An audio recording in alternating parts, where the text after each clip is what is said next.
Hello, my name is Russell Myers. Welcome to Issues Unite. All right, so I wanted to give a short update on what is going on in and related to Ukraine. So, first of all, the IAEA inspectors have arrived at the nuclear plant in Zaporozhye. Now, directly ahead of the IAEA inspectors arriving there, Ukraine launched an offensive to try and take the town,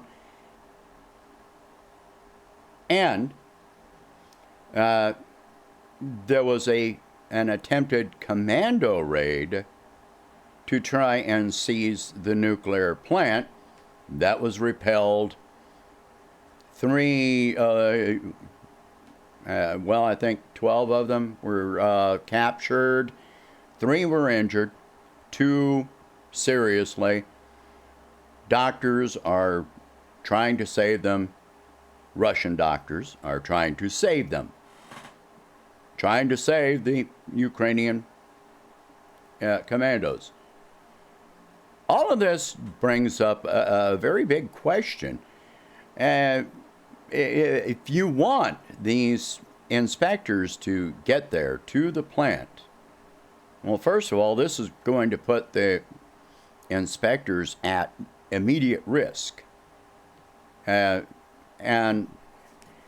the wording is kind of contradictory, that either this commando raid happened either just ahead of the inspectors or getting to the plant, or it happened while the inspectors were arriving at the plant.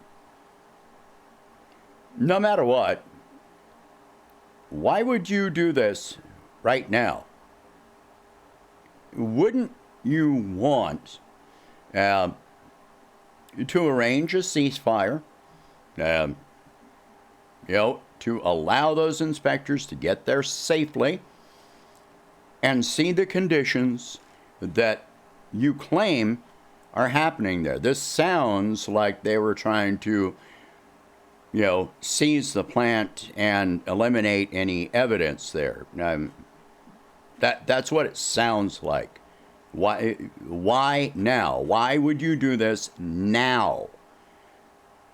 If I were telling the truth that Russia's doing this, Russia's doing that, I would want the inspectors to get there with nothing changed and all evidence intact, so they can walk in and see exactly what you have been talking about. Instead, they try to seize the plant right before the inspectors get there. That makes no sense at all. Anyway, both of those offensive fails. All right, the Kerson offensive also failed. Ukrainian forces took heavy losses. This is reported in the Wall Street Journal. All right. So they lost dozens of vehicles.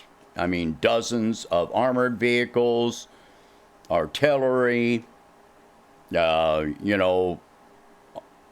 weaponized trucks, and hundreds, possibly thousands of soldiers. All in one shot. So the Kerson offensive is over, period. So I keep saying that Ukraine is going to be over soon. I think what the IAEA inspectors find is going to play into that heavily. And Kerson,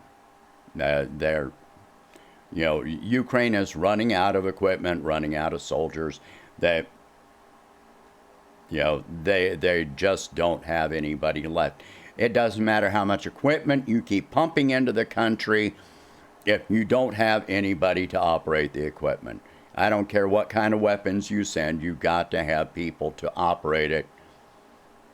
And they don't want, if you're recruiting people by force, forcible conscription, You don't have time to train them, not adequately.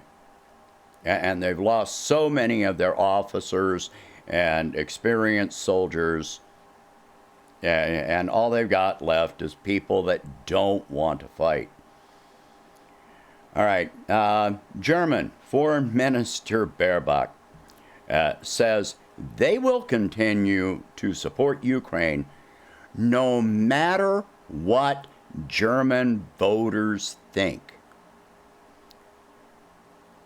Well, I guess that's not particularly different than what is happening here in America, except they are paying a much higher price.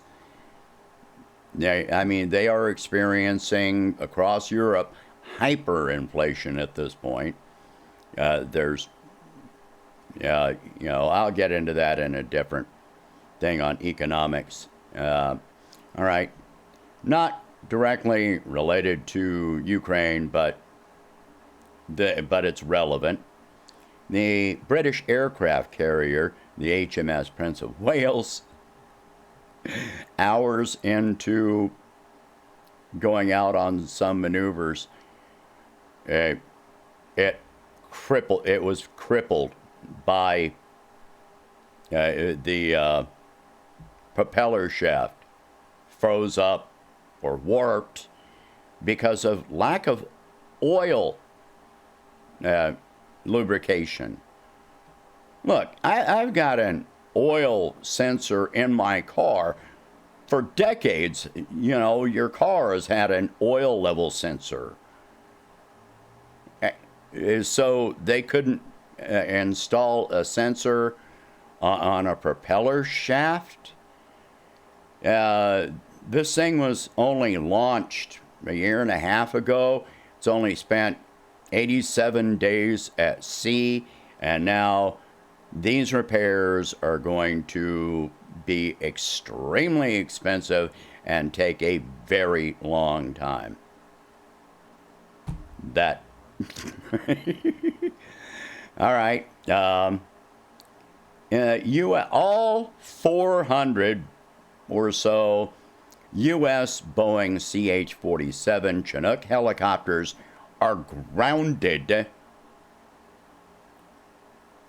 Starting to sound familiar here, because of faulty O-rings causing fires in the engine compartment. And so, yeah, that's going to take a while to fix. So, faulty equipment. All right. Let's go to China. All right. China has suspended climate negotiations with the United States. The Foreign Ministry said on Wednesday the U.S. side should dispel the negative influence of Pelosi scuttling to Taiwan. This is an indispensable condition of China-U.S. climate change cooperation. Now, this does not mean that China is not engaged in climate change cooperation, because they are engaging in international cooperation, but not with the United States. They'll probably do even better without the coordination of the United States. What damages? I mean, look, the U.S. military is the biggest polluter on the planet.